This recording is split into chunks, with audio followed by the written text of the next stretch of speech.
Whether mistaken for a demon or god, many tales have been told of the darkened blade, but few know his real name or the story of his fall. In ancient times, long before desert sands swallowed the empire, a mighty champion of Shurima was brought before the sun disk to become the avatar for a now-forgotten celestial ideal. Remade as one of the Ascended, his wings were the golden light of dawn, and his armor sparkled like a constellation of hope from beyond the great veil. Aatrox was his name. He was at the vanguard of every noble conflict. So true and just was his conduct that other god warriors would always gather at his side, and 10,000 mortals of Shurima marched behind him. When Setika, the Ascended warrior queen, called for his help against the rebellion of Ikathia, Aatrox answered without hesitation. But no one predicted the extent of the horrors that the rebels would unleash.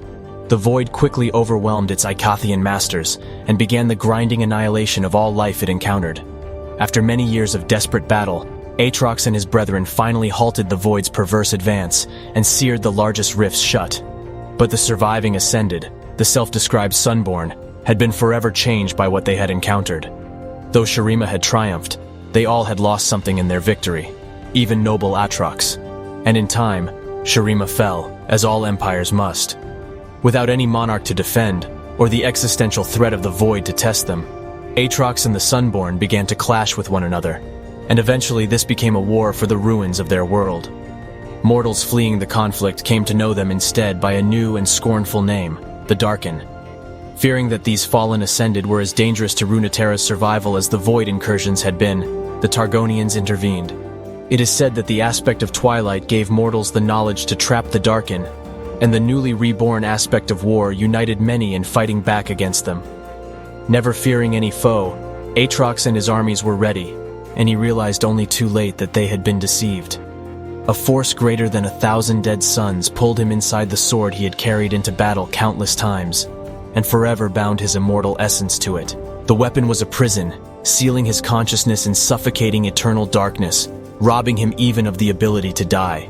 For centuries he strained against this hellish confinement, until some nameless mortal was foolish enough to try and wield the blade once more.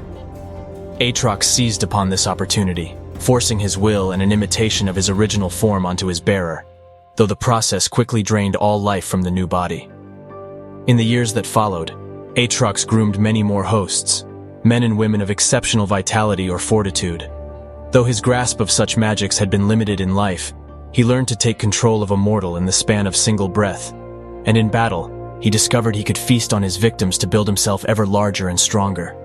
Aatrox traveled the land, searching desperately, endlessly, for a way return to his previous Ascended form. But the riddle of the blade proved unsolvable, and in time he realized he would never be free of it.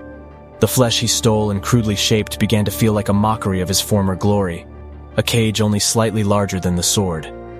Despair and loathing grew in his heart. The heavenly powers that Aatrox had once embodied had been wiped from the world and all memory.